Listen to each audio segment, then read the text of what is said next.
चलिए time division multiplexing देखते हैं।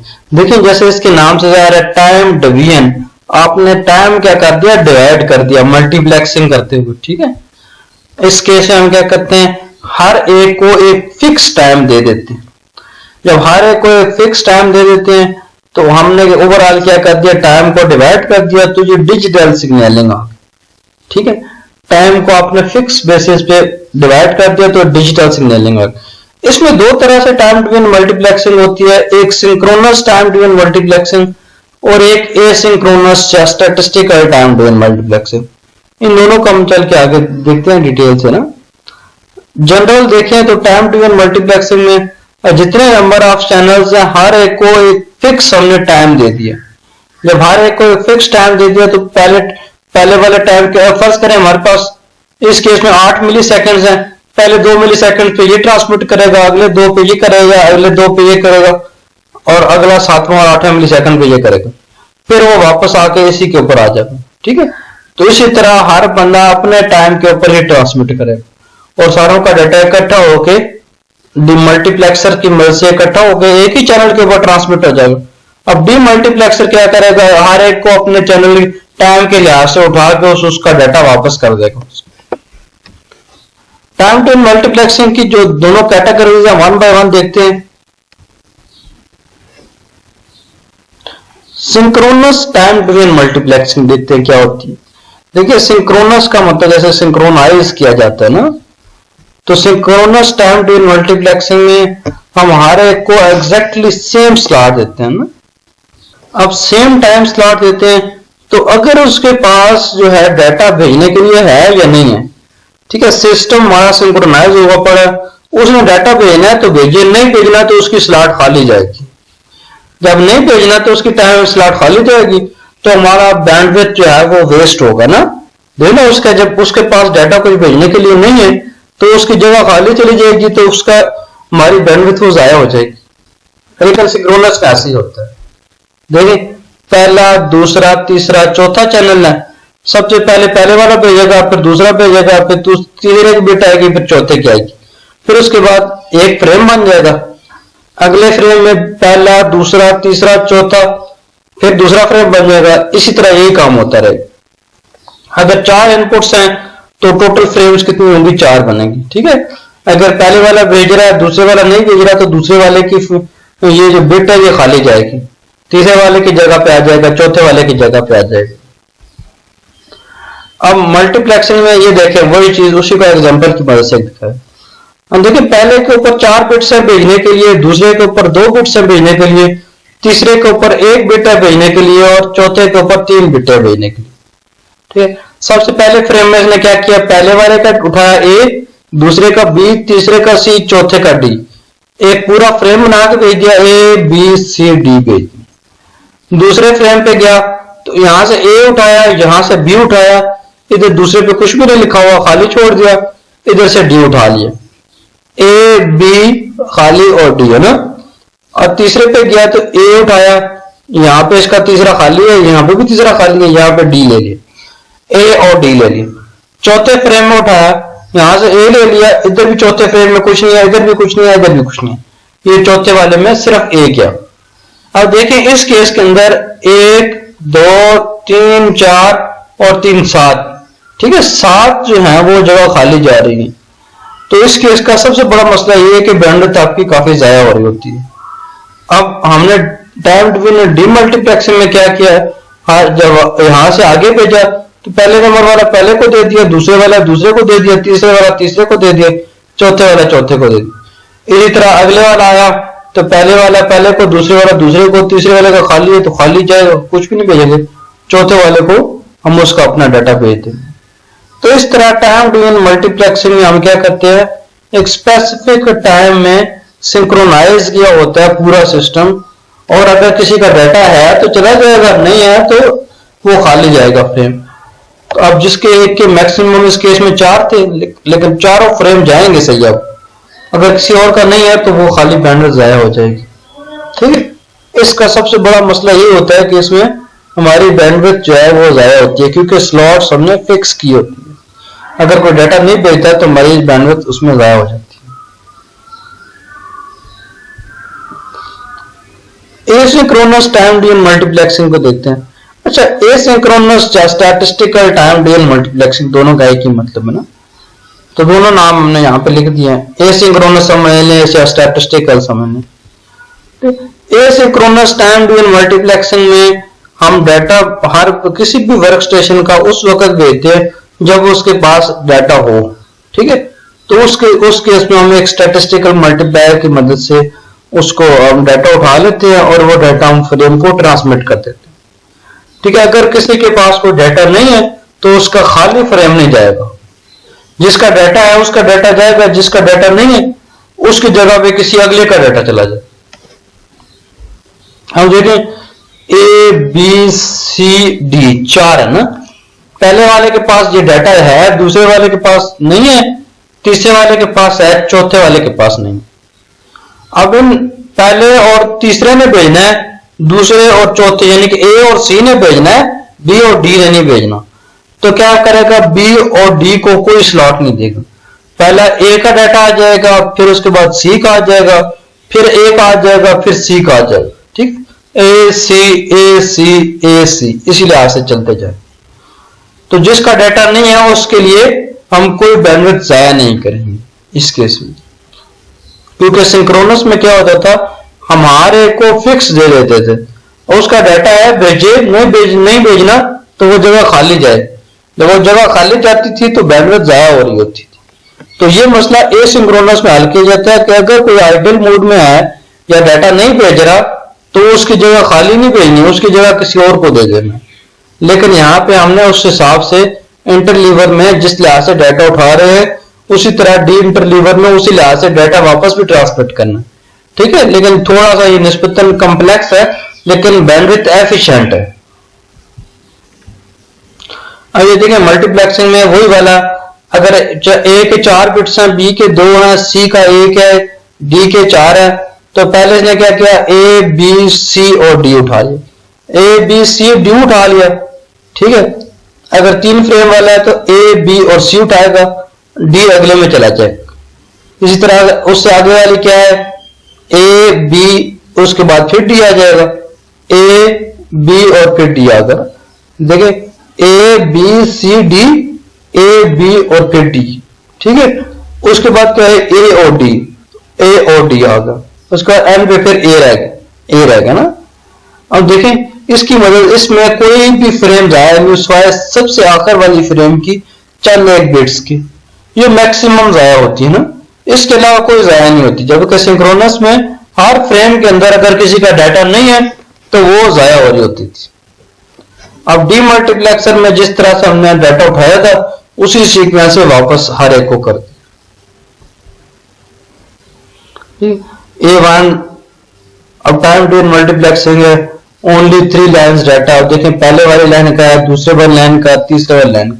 अगर तीनों सिर्फ 3 लाइनों का डाटा है तो पहले ए उठाएगा, फिर सी उठाएगा, फिर ई उठाएगा, ठीक है। इसी तरह फिर ए सी और ई, ए सी और ई, ए सी और ई, ये 4 दफा ये आ जाएगा। अब ये ए और ए एक्स्ट्रा है, ए और ए एक्स्ट्रा जो है वो तीसरे पे चला जाए, ठीक है। ये समझाने के लिए ये क्या किया गया, ए वाला पहली लाइन के ऊपर है, सी वाला तीसरी लाइन के ऊपर है, ई वाला 5वीं लाइन के ऊपर है। तो पहले A1 C3 E5 आ जाएगा, यानी कि पहली लाइन का ए आ गया, तीसरी लाइन का सी आ गया, 5वीं लाइन का ई है। इस तरह पहले का ए, तीसरे का सी, 5वें का ई आ गया, पहला, तीसरा और 5वां ना। एंड पे क्या किया, दोनों ए के भेज दिए क्योंकि सिर्फ ए का डाटा रह गया, उसी लिहाज से भेज दिए। अब इस केस में देखें 1 से 2 नहीं तो तीसरी लाइन का, चौथी लाइन का भी है तो साथ में डी को भी ऐड कर लेगा ना। वही है कि पहला, दूसरा, फिर उसके बाद अगले पे ये आ जाएगा, अगले पे ये आ जाएगा। अगर सारी लाइनों का है तो सारों का डाटा भेजता जाएगा। पहले देखें 3 के पहले 3 तक तो सारों का आ जाएगा, चौथे केस में ए के बाद सी आ जाएगा, फिर डी आ जाएगा, फिर ई आ जाएगा। 5वें के केस में ए और सिर्फ ए आ जाएगा, ए और ए आ जाएगा। इनवर्स मल्टीप्लेक्सिंग, इनवर्स डीमल्टीप्लेक्सिंग में हम वही काम कर रहे होते हैं जो हम मल्टीप्लेक्सिंग में कर रहे होते हैं। हम क्या करते हैं, डाटा को उसी तरतीब से वापस उठाते हैं जिस तरतीब से हमने भेजा होता है, ठीक है। ये एसिंक्रोनस या स्टैटिस्टिकल में ये चीज बड़ी जरूरी होती है कि आपने जिस तरतीब से डाटा उठाया है उसी तरतीब से हमने उसको वापस भी भेजना है। इसकी टाइम फ्रेम का स्ट्रक्चर देखते हैं। सबसे स्टार्टिंग फ्लैग होता है, एंड पे एंडिंग फ्लैग होता है। ठीक है, फ्लैग लगाओ सबसे स्टार्ट वाला और एंड वाला। उसके बाद एड्रेस फील्ड है, इसकी कंट्रोल फील्ड है, इंफॉर्मेशन फील्ड है और एरर कंट्रोल चेक है ना। ये इसका ओवरऑल फ्रेम स्ट्रक्चर होता है। असल में क्या चीज होती है, इसके अंदर एड्रेस और डाटा होता है, बाकी स्टार्टिंग और एंड फ्लैग होता है, इसका एड्रेस होता है, इसका कंट्रोल होता है। एड्रेस इसके अलावा उसमें लेंथ वगैरह पता होती है। अच्छा, इंटरलीविंग और सिंक्रोनाइजेशन। इंटरलीविंग और सिंक्रोनाइजेशन जो है ये हमारी टाइम डिवीजन मल्टीप्लेक्सिंग के अंदर एसिंक्रोनस के केस में बड़ी जरूरी चीज होती है। क्योंकि देखो एसिंक्रोनस में हम जब डाटा, जिसका डाटा है उसका भेज रहे हैं, जिसका नहीं है उसका नहीं भेज रहे, तो इंटरलीवर जो होता है उसने ये काम करना होता है क्या, नंबर ऑफ स्ट्रीम बिट्स को उठाना होता है कि जो ग्रुप्स हैं, जो इनपुट से जो ग्रुप उठाए जा रहे हैं उससे उसके मल्टीपल्स लेने को उठाने के प्रोसेस को इंटरलीवर कहते हैं। यानी कि मल्टीप्लेक्सिंग के लिए जो आप ग्रुप्स उठा रहे हैं वो इंटरलीवर होते हैं ना। अब देखें इस केस में आगे मैं आपको डायग्राम दिखाऊंगा, ये देखें। अब ये जो है ये इंटरलीवर है ना, ये वाला। इसने क्या किया, पहले ए का डाटा उठाया, फिर बी का उठाएगा, फिर सी का उठाएगा। ठीक है, A1 B1 C1 आ गया। इसी तरह A2 B2 C2 आ जाएगा, A3 B3 C3 आ जाएगा। इसी तरह ये क्या चीज है, ये डी इंटरलीवर है। डी इंटरलीवर देखे ना, इसने तो ये डाटा इस तरतीब से उठा के भेज दिया। ठीक है, इस तरतीब से उठा के भेज दिया। जब इसने यहां से इधर भेजा तो ये वाला इंटरलीवर जो है ये सिंक्रोनाइज हुआ पड़ा होता है इस डी इंटरलीवर के ऊपर। ठीक है, इंटरलीवर उसको कहते हैं जो इनपुट से डाटा उठा के मल्टीप्लेक्स करके देता है। डी इंटरलीवर उसको कहते हैं जो हमें यहां से आउटपुट लेके हमें वापस डाटा हर एक का उसके चैनल को दे देते हैं। तो ये इंटरलीवर और डी इंटरलीवर के बीच में सिंक्रोनाइजेशन बहुत जरूरी है। ठीक है, अगर ये सिंक्रोनाइज होंगे तो ही हम डाटा सही रिसीव कर सकेंगे। क्योंकि सिंक्रोनाइजेशन हमें बताएगी कि पहले किसका डाटा उठाना है, बाद में किसका उठाना है और उसके बाद किसका उठाना है। सिंक्रोनाइजेशन के केस में हम 0 और 1 के बिट्स दे देते हैं। वो ये बताते हैं कि हमारा डाटा अभी सेंड हो रहा है या नहीं सेंड हो रहा। मतलब 0 और 1 के बिट्स जो हैं वो स्टार्ट और एंड के तौर पर दे सकते हैं। अब फर्ज करें एक फ्रेम स्टार्ट हो रही है तो हमने 1 भेज दिया। अब जब फ्रेम खत्म हो रही है तो हमने 0 भेज दिया कि ये फ्रेम हमारा खत्म हो गया। ठीक है, 1 से अगर हम फ्रेम को स्टार्ट करवा रहे हैं तो 0 से हम क्या करेंगे, फ्रेम को स्टॉप करवा देंगे या इंफॉर्मेशन भेज देंगे कि आप फ्रेम खत्म हो। अब ये जब ये एक्स्ट्रा बिट्स भेजते हैं तो ये हमारे सिस्टम के अंदर ओवरहेड भी पैदा करती है। क्योंकि वही बात है, आप एक्स्ट्रा बिट्स भेज रहे तो ओवरहेड तो पैदा करेंगे वो। ये देखिए, पहले फ्रेम के लिए हमने 1 भेज दिया। ठीक है, ये खत्म हो गई, इससे अगले वाली स्टार्ट हो गई। और दूसरे के बाद अगले के लिए हमने 0 भेज दिया। ठीक है, ये पहले वाले के लिए 1 भेजा, दूसरे वाले के लिए 0 भेजा और तीसरे वाले के लिए 1 भेजा। जब सिंक्रोनाइजेशन पैटर्न में जिस तरह की पहले वाला फ्रेम आ गया जी, दूसरे वाले के साथ 0 का आ गया, तीसरे वाले के साथ 1 का आ गया, तो इस तरह हम सिंक्रोनाइज कर सकते हो ना आपस में इनको। इंटरलीवर और डी इंटरलीवर को सिंक्रोनाइज करना बहुत जरूरी होता है ताकि हमें एसिंक्रोनस टाइम डिवीजन मल्टीप्लेक्सिंग के केस में एग्जैक्ट डाटा रिसीव हो।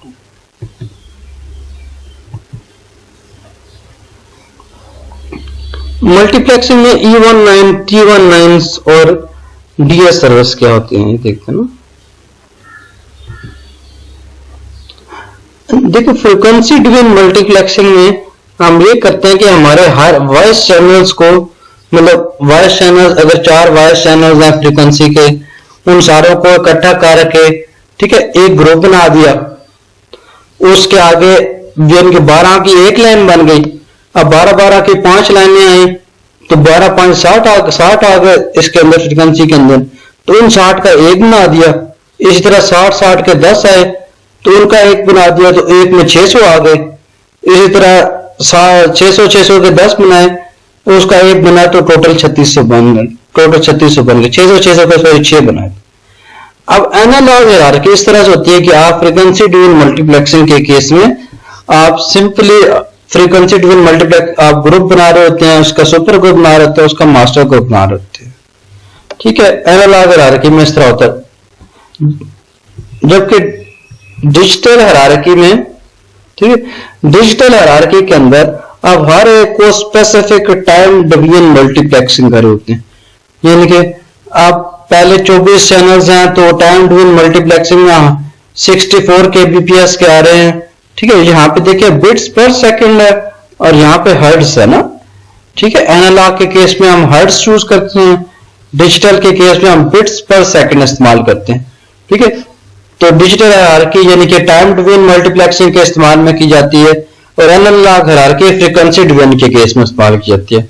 फ्रीक्वेंसी डिवीजन में हम हर्ट्ज में रखते हैं, जबकि टाइम डिवीजन मल्टीप्लेक्सिंग में जो डिजिटल होती है उसके अंदर बिट्स पर सेकंड में रखते हैं। ठीक है, 24 चैनल है इनकी टाइम डिवीजन मल्टीप्लेक्सिंग करके एक चैनल बना लिया। इसी तरह 24 के डिफरेंट सेट बना के उनकी मल्टीप्लेक्सिंग करके एक हमने सुपर ग्रुप बना लिया और उन इसी तरह 24 एक सुपर ग्रुप बना लिया। इसके डिफरेंट ग्रुप्स को हमने इकट्ठा करके क्या कर दिया, एक मास्टर ग्रुप बना दिया। इस तरह इसके डिफरेंट ग्रुप को इकट्ठा करके हमने एक जंबो ग्रुप यानी कि बड़ा ग्रुप बना दिया। अब इसके अंदर 64 kbps था। अब यहाँ पे अगले केस पे आए तो 1.5 mbps आ गया। अब ये 6.3 mbps आ गया। इसी तरह ये आ गया जी 44.37 आ गया, 247 आ गया।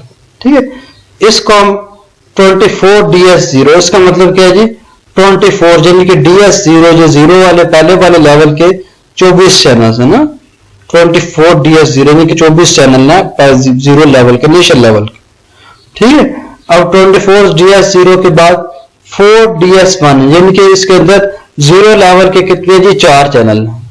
ठीक है, इसके अंदर 7ds2 यानी कि ds1 लेवल के इसके अंदर कितने चैनल हैं, 7 हैं। 6ds3 यानी कि इसके अंदर ds2 लेवल के कितने चैनल हैं, 6 हैं। यानी ये देखें 1 2 3 4 5 और ये खुद ऊपर वाला 6, इसमें 7 का है, 1 2 3 4 5 6 और ये 7 है ना। इसमें 4 लिखा है, 1 2 3 और 4 यानी कि 4 मल्टीप्लाई होके आ रहे हैं। इसके बाद फ्रीक्वेंसी की बात रह गई। ठीक है, पहले वाले पे 64 kbps है। अब देखिए 64 kbps के 24 चैनल इकट्ठे हुए तो 64 kbps को 24 से मल्टीप्लाई करें तो 1.54 mbps बन जाता है। ठीक है, 1.54 mbps बन जाता है। अब इसके आगे कितने चैनल है, 4 चैनल है। 1.54 को अगर 4 से मल्टीप्लाई करें तो 6.314 mbps बन जाता है। अब 6.312 के 7 चैनल है, ये 7 है ना सारे आपस में, इसको 7 से मल्टीप्लाई करें, देखो ना 6 को 7 से मल्टीप्लाई तो 42 बनता है, तो ये 44 ओवरऑल जो है 37 बन जाता है। इसी तरह 44.37 mbps है, इसके ये कितने चैनल है, 6 है। 44.37 को अगर आप 6 से मल्टीप्लाई करें तो 274.176 mbps बन जाता है। ठीक है, आपने एक चीज याद रखनी है, पहले पे 24 है। ठीक है, 24 के बाद 6 है, 6 के बाद 7 है, 24 के बाद 4 है, 4 के बाद 7 है और 7 के बाद 6 है। ठीक है, और 64 के भी बेस रहे याद रखें। 64 को जब आपने मल्टीप्लाई किया 4 से तो आपके पास 64 के पहले 24 चैनल है, 64 को 24 से मल्टीप्लाई कर देंगे तो ये पहले वाला आ जाएगा। ठीक है, अब 24 के फिर 4 सेट है, 4 से मल्टीप्लाई कर दिया तो ये आ गया 6.3 आ गया। 6.3 के आगे 7 का सेट है, 7 से मल्टीप्लाई करेंगे तो ये आ जाए। अब इसके आगे हर एक 6 का सेट है तो उसको 6 से मल्टीप्लाई करेंगे तो ये आ जाए। ठीक है, 24 4 7 और 6 के लिहाज से चेंज होना। ठीक है, ये वही वाली जो चीज है ds1 ds2 ds3 ds4। ठीक है, DS1 के लिए जो फ्रीक्वेंसी थी, कितना जो रेट है वो यहाँ पे लिख दिया गया, ठीक है। वहाँ 1.54 है, 6.3 है, ये 44 है, ये 274 है, ठीक है। यही एज इट इज कॉपी कर दिया गया, ठीक है। DS1 के केस में 24 चैनल होते हैं, ये देखिए 24 चैनल होते हैं। अब जब DS2 के केस में जाएंगे तो 24 को 4 से मल्टीप्लाई करेंगे तो कितने आ जाएंगे, 96 आ जाएंगे ना। इसको T1 लाइन्स भी कहते हैं, इसको T2 लाइन्स कहते हैं, जिन लाइन्स के ऊपर ये DS1 क्या है, सर्विस है, डिजिटल सर्विस 1 है, उसकी जो लाइन है इसको T1 कहते हैं। इसको T2 के ऊपर 24 को 4 से मल्टीप्लाई करें तो 96 आ गए। अब 96 का एक चैनल है, 96 को अगर 7 से मल्टीप्लाई करेंगे तो कितने आ जाएंगे, 672 चैनल्स हैं, ठीक है। इसी तरह इस 6 को 7 से मल्टीप्लाई करेंगे तो ये आ जाएगा। इससे पीछे देखें, ये आगे 6 का सेट है, इसको 6 से मल्टीप्लाई करेंगे, इसको 6 से मल्टीप्लाई करेंगे तो ये फ्रीक्वेंसी आ जाएगा, रेट आ जाएगा। इसको 6 से मल्टीप्लाई करेंगे तो ये आपके नंबर ऑफ चैनल्स आ जाएंगे, ठीक है। आपने एक चीज हमें याद रखनी है कि पहले 64 का होता है, 64 के जब 24 चैनल होते हैं तो 24 को इससे मल्टीप्लाई करें तो 1.54 होता है। उसके बाद 24 के 4 का सेट होता है, फिर उसके बाद 6 और 7 के लिहाज से सेट होता है, ठीक है। तो उसके लिए T1 लाइन्स होती हैं और DS1 2 3 ये सर्विसेज होती हैं, ये टेलीफोन में इस्तेमाल की जाती है ना। T1 लाइन्स के लिए देखिए पहले PCM है, ठीक है, सैंपल रेट है। आप देखें 8 बिट्स पर सेकंड, 8 बिट्स पर सेकंड, हर सैंपल को हम क्या दे रहे हैं, 8 बिट देख रहे हैं, ठीक है। अब मैं असल में ये बता रहा हूं कि आपका वो 64 kbps कैसे आया है। देखो ओवरऑल फ्रीक्वेंसी कितनी है, 4 किलोहर्ट्ज है, ओवरऑल फ्रीक्वेंसी 4 किलोहर्ट्ज है, ठीक है। सैंपलिंग रेट 800 सैंपल्स पर सेकंड है और हर बिट के लिए 1 बिट पर सैंपल ले रहे हैं, ठीक है। तो पल्स कोड मॉड्यूलेशन के केस में देखिए अगर 800 को 8 से मल्टीप्लाई करें तो तकरीबन ये 64 बनता है ना। 800 सैंपल्स पर सेकंड है, एक सेकंड के अंदर 800 सैंपल ले रहे हैं और एक सैंपल के अंदर 8 बिट्टे हैं, ठीक है। एक सेकंड के अंदर जब 800 सैंपल ले रहे हैं और हर सैंपल के अंदर 808 बिट्टे हैं तो 8 को जब 800 से मल्टीप्लाई किया तो कितना आ गया, 6400 BPS है ना, बिट्स पर सेकंड। इसको हमने 64 kbps भी लिखते थे, इसे थोड़ा सा कम होता क्योंकि 10 और 24 का 1 MB होता है ना, ठीक। अब उसके लिए उसको हमने आगे मल्टीप्लाई करके ये T1 लाइन्स 1.4 के लिहाज से, ठीक है, उसके अंदर प्लस माइनस 8 kbps ओवरहेड, ठीक है। ओवरहेड ये इसलिए होता है कि देखिए हर एक को अगर एक का दूसरे के साथ जो डाटा होता है उसको हम क्या करते हैं, सेव रखते हैं ना, क्योंकि इस अगर डाटा दोनों का टाइम एक साथ आ जाए तो आपस में क्या होता है, इंटर सिंबल इंटरफेरेंस आ जाती है। तो बीच में ये देखिए 8 kbps ओवरहेड इसलिए छोड़ा गया, तो आप ये समझ लें कि इसको गार्ड बैंड के तौर पर छोड़ा गया है, ठीक है। गार्ड बैंड का ये फायदा होता है कि एक दूसरे के साथ इंटर सिंबल इंटरफेरेंस नहीं आती। जैसे ये खत्म हो रहा है, इसके साथ आगे आपने थोड़ा सा जगह छोड़ दिया ना, इसी तरह हम क्या करते हैं, इस केस में थोड़ा सा जगह छोड़ देते हैं। जब वो छोड़ देते हैं तो उसके लिए हमें एक्स्ट्रा बैंडविड्थ चाहिए होती है। अब ये 6400 बिट्स पर सेकंड है, जैसे आपको मैंने बताया कि 1 MB जो होता है 1024 का होता है, तो बीच में बाकी जो है वो गार्ड बैंड के तौर पर इस्तेमाल हुआ है, तो ओवरऑल 64 kbps इस्तेमाल हो रहा है। 64 kbps के साथ प्लस 8 kbps का गार्ड बैंड है, तो इसको 24 से मल्टीप्लाई करके थोड़ा सा 8 को मल्टीप्लाई कर लिया तो 1.53 जो था 543 जो था 1.544 बन गया, सही होगा। अच्छा T1 फ्रेम के बाद हम E1 देखते हैं ना। इसका फ्रेम का स्ट्रक्चर है हर एक के साथ हमने इसमें आपको बताया ना गार्ड बैंड दिया होता है ताकि हम ओवरलैपिंग ना हो।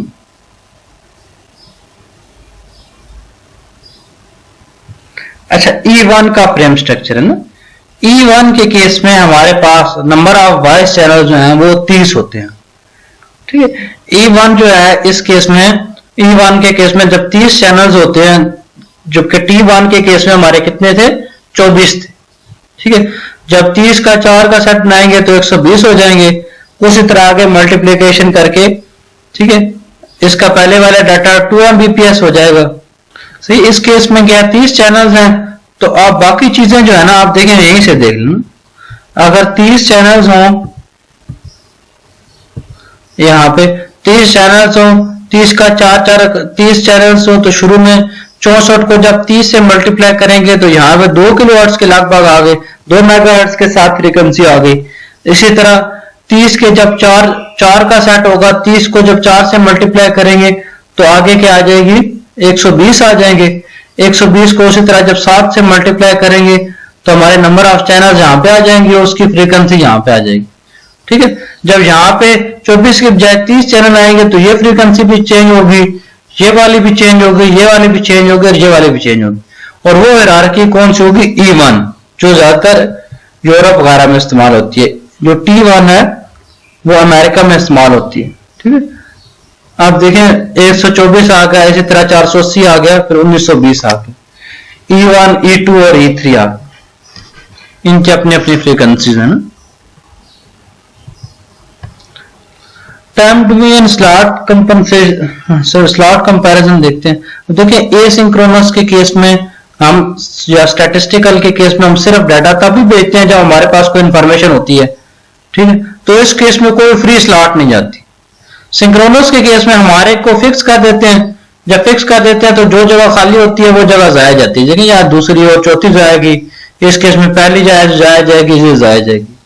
ठीक है, तो सिंक्रोनस के केस में हमारे पास काफी डाटा जाया हो रहा होता है, जबकि स्टैटिस्टिकल टाइम डिवीजन के केस में डाटा जाया नहीं हो रहा होता। लेकिन इस केस में, स्टैटिस्टिकल केस में हम इंटरलीवर और डी इंटरलीवर भी लगाते हैं और सिंक्रोनाइज भी करते हैं।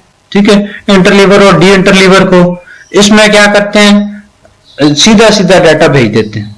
ठीक है, इंटरलीवर क्या होता है, जो यहां से सारी लाइनों को उठा कर डाटा कम्प्लेक्स कर रहा होता है, मल्टीप्लेक्स कर रहा होता है। डी इंटरलीवर क्या होता है, जो डी मल्टीप्लेक्सर का काम कर रहा होता है।